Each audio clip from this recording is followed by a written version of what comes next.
quelles sont les pistes pour l'avenir du développement des soins palliatifs si on se projette à l'horizon 2030?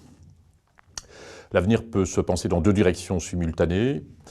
La médecine d'une part, la société d'autre part.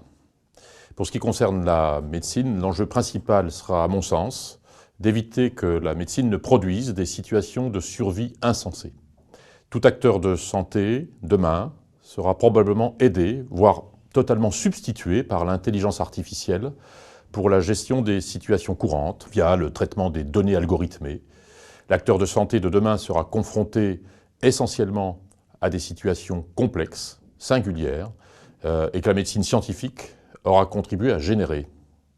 Le médecin de demain devra se poser la question suivante: dois-je faire ce que je sais faire, au seul motif que je sais le faire, si le faire produit plus de souffrance que de bénéfices? Pour moi, trois leviers principaux devraient permettre de répondre à ces défis dans le champ des soins palliatifs. Le premier levier est celui de la formation. Il s'agira d'apprendre à raisonner, apprendre à débattre, apprendre à douter, apprendre à ne pas faire obligatoirement, dans une visée de soins palliatifs intégrés aux pratiques de tous les professionnels. Le second levier est le levier de la recherche. Il s'agira demain, via la recherche, de comprendre ce qui se joue dans le corps humain à la fin de la vie, comprendre la souffrance de la fin de la vie, comprendre ce que produisent les traitements à un moment où la vie s'éloigne, explorer la notion de désir de mort pour une recherche mixte, alliant à la fois des compétences en sciences humaines et sociales et des compétences scientifiques. Reste le levier de l'organisation du système de santé. On le voit poindre actuellement, ce qui est en train de se développer au niveau de l'organisation est une organisation territoriale qui prendra demain appui sur des équipes mobiles, des unités de recours dans chaque groupement hospitalier de territoire par exemple. Demain, il sera nécessaire de valoriser les métiers de la proximité. La réforme tarifaire devra valoriser la performance dans le sens de la performance qui consiste à réfléchir avant d'agir, discuter avec les malades.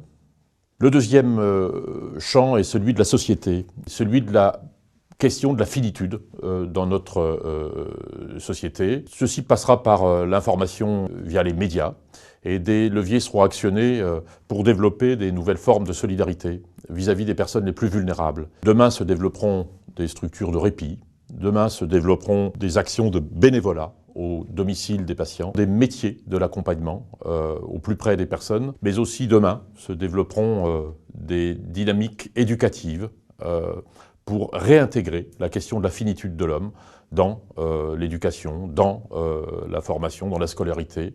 Voici, à mon avis, tous ces points qui feront un changement organisationnel relativement important pour les soins palliatifs de demain et qui bousculeront en quelque sorte la vision que nous avons aujourd'hui du développement de ces soins palliatifs. Ce qu'il faut peut-être retenir est la nécessité de penser l'intégration des soins palliatifs dans la médecine et l'intégration de la fin de vie dans la réflexion que nos sociétés auront pour accompagner les situations les plus complexes concernant les gens les plus vulnérables.